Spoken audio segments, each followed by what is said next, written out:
আজকে বাংলাদেশের রাজনীতির যে পরিবর্তন এবং যে কারণে যতগুলো কারণে এই ঘটনাটা ঘটলো, একটা বড় কারণ তো নির্বাচনী ব্যবস্থা, নির্বাচন না হওয়া, ভোট দিতে না পারা, এবং তার পেছনে হচ্ছে যে সংবিধানের যে ত্রয়োদশ সংশোধনী ছিল, নির্দলীয় একটা তত্ত্বাবধায়ক সরকার নির্বাচনকালে এই সিস্টেমটা বাতিল করে দেওয়া।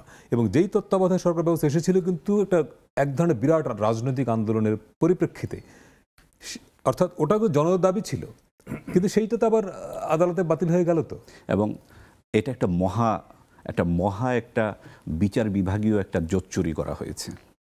এবং এই কাজটা আজকে যা করেছে, আজকে আমি ইদানিং সোশ্যাল মিডিয়ায় দেখছি যে অনেকের বিচার দাবি করা হচ্ছে, যেখানে যেসব ছবি দিয়ে বিচার দাবি করা হচ্ছে তারা হলো এই সাম্প্রতিক গণহত্যাকারীদের ছবি, যাদের ছবি দেওয়া হচ্ছে যে এদের বিচার করতে হবে। কিন্তু এদের সঙ্গে কিন্তু খুব গুরুত্বপূর্ণ আরেকজনের বিচারের দাবি কিন্তু তোলা দরকার, যে বাংলাদেশের সংবিধান, বাংলাদেশের ভোটাধিকারের যে ব্যবস্থা ছিল, ন্যূনতম গ্রহণযোগ্য যে একটা ব্যবস্থা ছিল, পৃথিবীর কোনো ব্যবস্থাই কিন্তু নিরঙ্কুশভাবে শতভাগ ত্রুটিমুক্ত না। তো বাংলাদেশের প্রেক্ষিতে যে ন্যূনতম যে গ্রহণযোগ্য ব্যবস্থা ছিল, এই ব্যবস্থাকে নিতান্তই একটা ইজমের প্রতি সমর্থন দেখাতে গিয়ে যেভাবে বিচার বিভাগকে ব্যবহার করে বিচারপতি এবিএম খায়রুল হক জিনিসটাকে যেভাবে বাতিল করে দিলেন, এটা একটা ভয়াবহ একটা অনাচারের জন্ম দিয়েছে। এবং আপনি যদি সেই বিখ্যাত রায়টা পড়েন, এবিএম খায়রুল হক সাহেব যে রায়টা লিখেছে, সেই রায়টাতে আপনি দেখবেন সেখানে 8 জন এমিকাস কিউরি মানে কিন্তু সে কোনো পক্ষের না।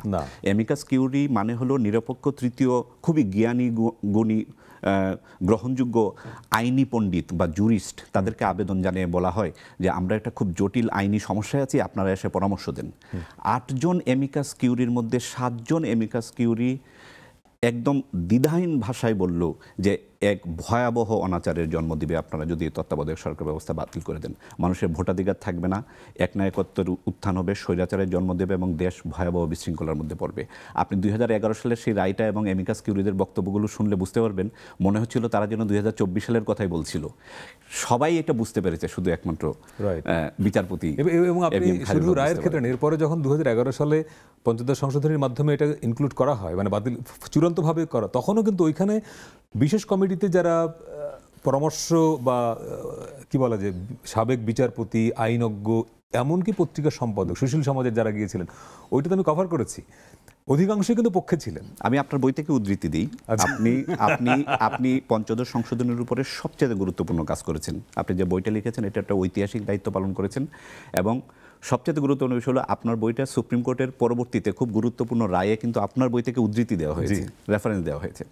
তো আপনার বইটা দলিল হিসেবে খুব গুরুত্বপূর্ণ, এবং আমি সবাইকে বলবো যারা মানে কি ভয়াবহ অনাচার যে করা হয়েছে এই তত্ত্বাবধায়ক সরকারকে এবং ভোটাধিকারের ব্যবস্থাকে তুলে দিয়ে, সেইটার দলিলগুলো ওই বই থেকে পড়া উচিত, দেখা উচিত, যেখানে এমনকি আপনার বইয়ে ওইটার প্রমাণ আছে যে তত্ত্বাবধায়ক সরকার বা ভোটের ব্যবস্থা বা এই ব্যবস্থা যে তুলে দেওয়া হবে, এটা কিন্তু সংসদেও কিন্তু শুরুর দিকে কোনো ধরনের কোনো প্রস্তাব বা কোনো মতামত কিন্তু ছিল না। এটা হঠাৎ করে মাঝখানে এসে কোনো একটা পক্ষের মাথায় ঢুকেছে যে আমরা যদি আজীবন কেয়ামত পর্যন্ত যদি আমরা ক্ষমতায় থাকতে চাই, তাহলে দেশের নির্বাচন ব্যবস্থাকে ধ্বংস করে দিতে হবে, নির্বাচন ব্যবস্থাকে তুলে দিতে হবে এবং ভোটাধিকারকে নিশ্চিহ্ন করতে হবে। এবং তারা সেটা করে